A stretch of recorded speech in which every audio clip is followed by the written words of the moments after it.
Hey y'all, Jason here with Dirt Race Life. We gotta get some cage work knocked out on our crate racing street stock build. Let's get busy.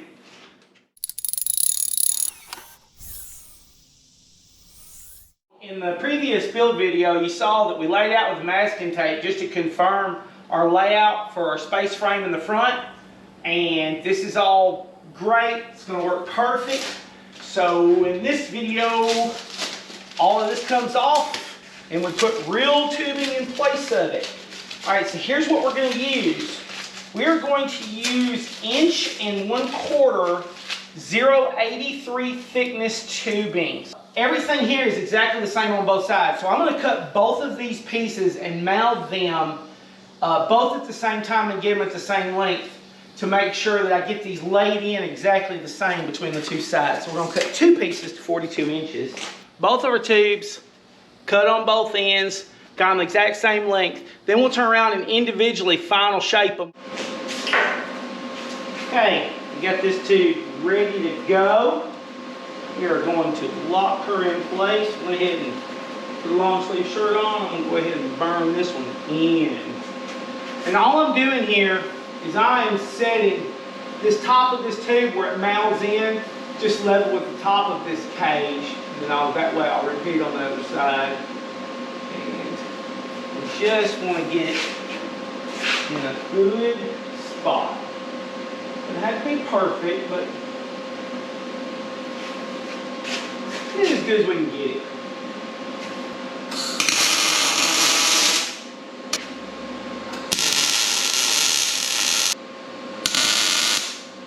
We got it. That one's done. Let's do the other side. I got this one trimmed. Put the level on there. I'm just checking, kind of twisted and adjusted, made sure that I had, like I said, I've got a guide for this back where I'm setting both the tops level to the roll cage here. On the front, I set this level here just to make sure, kind of like a sanity check to make sure they're exactly the same. We want it totally flat. That way, when we're building the body above it and everything, we can use these to measure from, you know. So we put a stand like to hold the hood or something. It'd be the same on both sides. So anything you can do here to square up your foundation is going to help you on the rest of the build. Now I'm going to stick this in place right quick.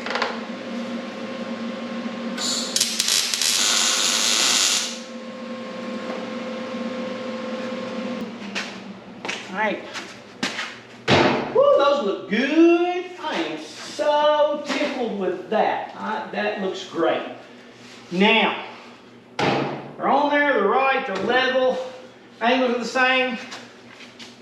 Now we're going to put those 2 cross braces in. Alright folks, on the 2 crossbars, one is going to be a solid bar and one we're going to piece together into it. We want the solid bar to be the one running from the driver's side over to the right front corner. So, and right here, the mouths are going to get really funky. What I'm going to do is I'm just leaving this bar alone where it'll just lay across there where it's going. And I'm just going to freehand this in. It's just basically cutting it back into a wedge. But I'm going to freehand it in and get it right, and then we'll measure the other end and cut it.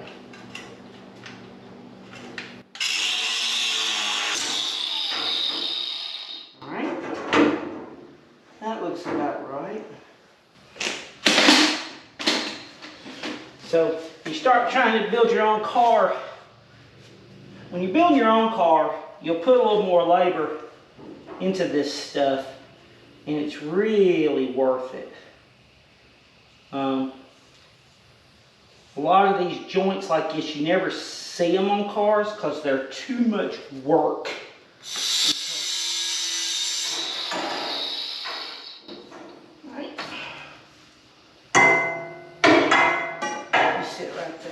Let's see how close we are. Oh yeah.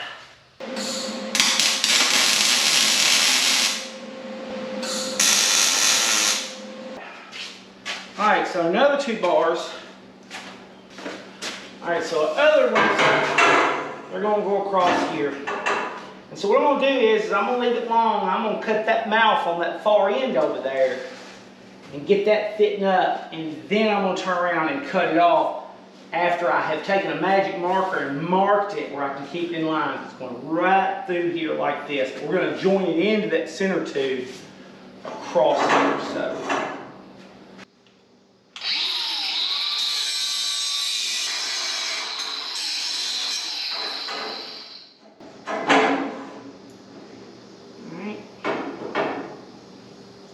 Yep, that works. Yep, that works. All right, so got a corner. Now, got a marker here.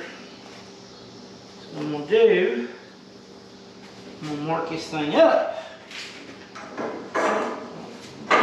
Stick you in the corner there, good and tight. You're going right there, and so then I'm gonna, because once I cut it, it'll be harder to line it up. So mark there. Yep, mark there. Also, be careful that you're not stretching it. Make sure when you put it in there that you're not bowing this pipe way over. Yeah. You don't want to have a bow in it, because if you kind of stretch and you bow that a little bit, then when you get in compression, you've already started a weak movement direction there, and so you don't want that. So like this, it's just barely friction tight. It's not bowing it over. That's what we want. That is what we're after. Is for it to just sit naturally.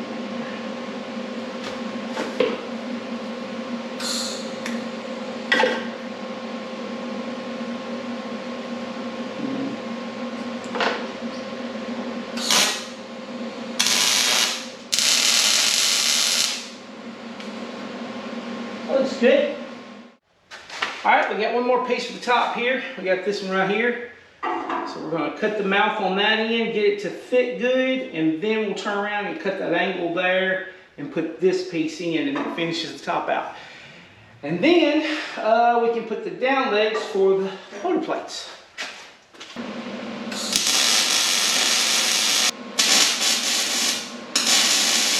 All right, that's all of it. Our next task is to tie this motor plate right here into the chassis. And what I've got here is I've got some 1/8 plate steel right here. This is some I just salvaged and cleaned up. I've notched it out for this bottom plate where it'll sit low enough, because I got two holes. They're 7 1/4 inch apart right there. I drew me a line so I had a parallel guide, and I'm going to temporarily clamp this up at that edge of that mark and use it as a guide, and then I'm going to set my tube in here. So let's get that on there.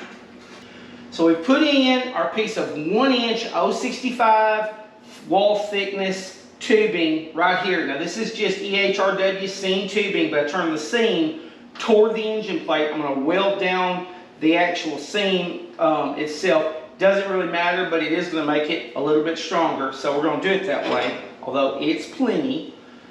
This is our 1/8 plate steel right here remnant that we salvaged, and I took and I put a 3 degree rip on one side of it. The reason I put the 3 degree rip on one side of it is because, again, our 1 1/4 inch tubing that runs from this outside cage into this inside shock tower, it moves in 4 inches, and because it moves in 4 inches, then I can't follow this straight up and down, because this is at 87 degrees as it transitions between these two planes instead of 90. So I've got it set at 90 with the engine front to back. It's at 90 degrees to my jig that way, but it's at 87 degrees this way. And so for that reason, I took 3 degrees out. That way this inside plate right here is going to be straight up and down on the motor mount plate.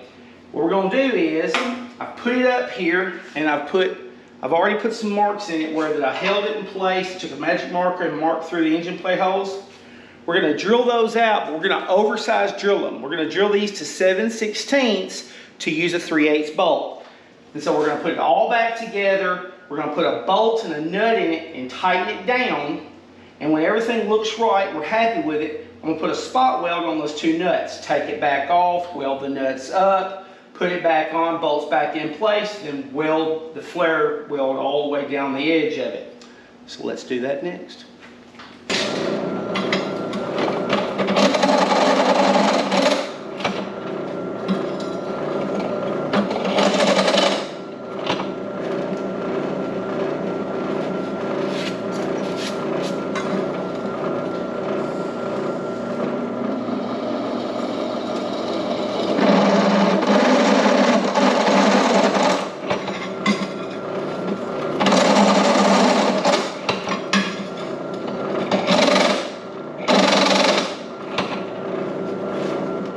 Hole's definitely oversized for the nut. That's going to let us get everything lined up just perfect.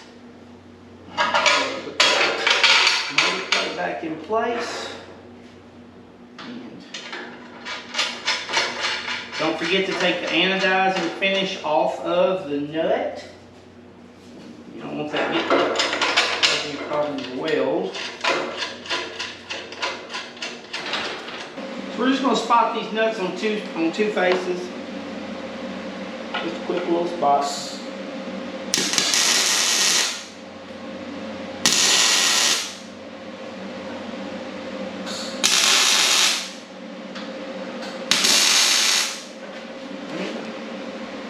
So now that they're in place, we can take the plate back off. Weld those nuts up solid and put it right back on. So if you'll notice, the plate that's welded to the tube here is behind the engine plate. That's important.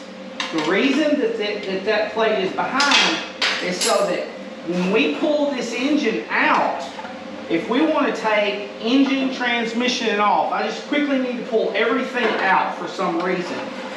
Well, I unbolt and then I unbolt these 4 bolts and the whole thing comes forward. And so if this plate was on the other side, I would have to separate the engine and transmission or something along those lines because it's going to be captured in behind it. I'm not going to be able to get this out. Or I'm going to be trying to slide it back and forth and get it out from around them. And so that's the reason these supports you need to make sure that they are rearward of the mid plate. Now got that done. Now burn these in.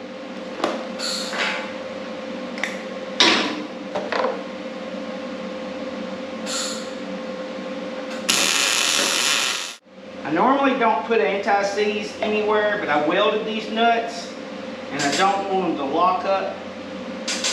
I don't want my bolts to lock into them while everything's dry. The reason I don't put a lot of anti-seize right now is because I'm going to pull stuff back apart and be painting everything. And I don't want paint, not attaching to something because I've gotten it greasy and gotten anti-seize all over it. So that's the reason for avoiding the anti-seize. But anywhere you weld a nut, you can make that nut want to seize a bolt up because it can take a shrink on you a little bit.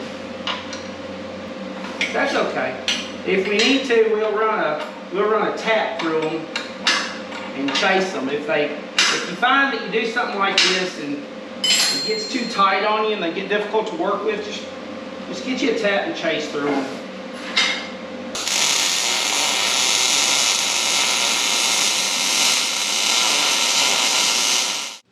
Let's get this driver's side in here. Got the tube sitting in place. There we go. Let's lock her in.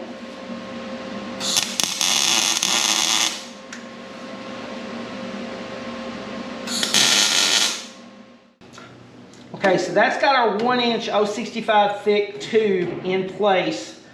Same as the other side. Now the plate goes in. Now you'll notice the engine plate is different on this side, and something else to notice. This distance right here, all of these engine plates have got offsets built in them, but yet I set my engine true center in the car. And that's because these engine plates are for late models and modifieds. That's what they were popular for. They're just now really getting popular for use in street stocks and being allowed in classes. And so like this is a generic one that I ordered, and it's got like a 1-inch offset in it. And so that creates a different distance for this side than that side. Don't let that throw you. The cutout right here is for the steering column to come through. I'm going to go ahead and just put a square plate across.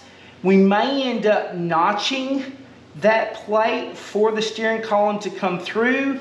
But I'm going to leave the material for now because it may also create an opportunity if I want to put a bearing on that, like a firewall plate bearing. I can put a bearing there if I want to by having the plate around it. So I'm going to go ahead and just cut it square and put this piece in, so get that cut. Same deal on this side, 1/8-inch plate. I cut the 3-degree angle back in it. It's not quite 3 degrees, but I think it works well. A little bit of notch out right here because of this 1.5-inch tube coming down. We're going to take, and I've trimmed it, I got it ready. What I'm going to do is put it where it goes, right here. And again, I'm going to oversize these holes just a little bit. I'm going to drill these to 7/16 to give me room to get these just right. So we got our 7/16 holes drilled here. We're going to take and do the same thing. Remember, plate goes behind the engine plate. That one in. And it's nothing here that we're doing is hard. It's just tedious and takes some patience.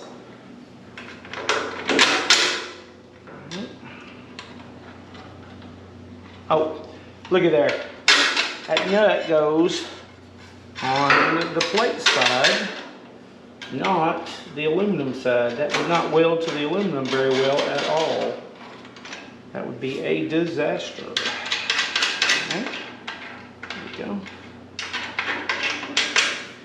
Patience is your friend.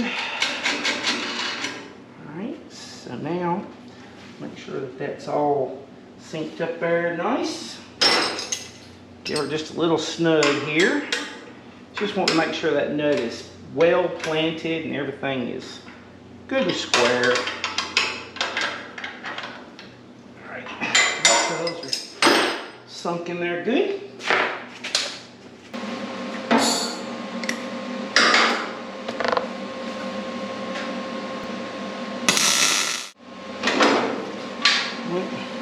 So we've got those spotted. Now we're going to burn in 3 good spots on them. Now when we do final assembly, you're going to want to put, nice SAE, flat washers and lock washers and everything on this. You're not going to want to just have these bolts. You're going to want to put full hardware on them. I had figured out my weight for all my tubing in the front end, and I'd come up at like 26 pounds, but I had not counted these 1-inch tubes here and the 1/8 plates to tie together. And so I'm probably more around 30 pounds, close to 30 pounds total for all of this tubing in the front. And I am very happy with that for what this is. To me, this qualifies as what I would call a space frame design, all triangles, intersecting in all of the different directions, and so it's going to make the most rigid structure. I want my front pickup points on this car to be rigid with as least amount of material as possible to make that happen. I think that this is the design to get that done, and the reason I want my car to be rigid is there's a couple of different philosophies. In the past, years ago, people would put really heavy springs and heavy suspensions, and then they would build frames that would flex. And so that's how the car would handle pretty good, on slick conditions and stuff. And that's not what I want. I want my frame to be perfectly rigid, and then I want all of my flex to be the suspension points and the suspension devices that are designed to flex and give. and can be changed out for other components in order to change that characteristic. If you build flex into the chassis, that's a permanent amount of give that you've put into that chassis that you can't change. And for that reason, I believe that that's an old way of thinking that we should not do. And so this is as rigid as it gets. Very happy with it. I really like, if you notice these lines, like the front of this tower comes up and then that angle transitions, but I'm maintaining a line where that I'm, carrying that all the way down to this front horn. The way the X is, the way the triangulation is and everything, I don't think it gets any better than how this is done for the amount of weight that it adds. If you haven't subscribed to me and you'd like to follow this build all the way through, subscribe, turn on your notifications, because we are working hard to get to this next section, tubes to finish out my cage, the tunnel through. I gotta cut the rear behind, get all the tubes that go in behind the driver's seat and everything done. Hopefully we're gonna get that knocked out in the next video. I really appreciate you. See you next time.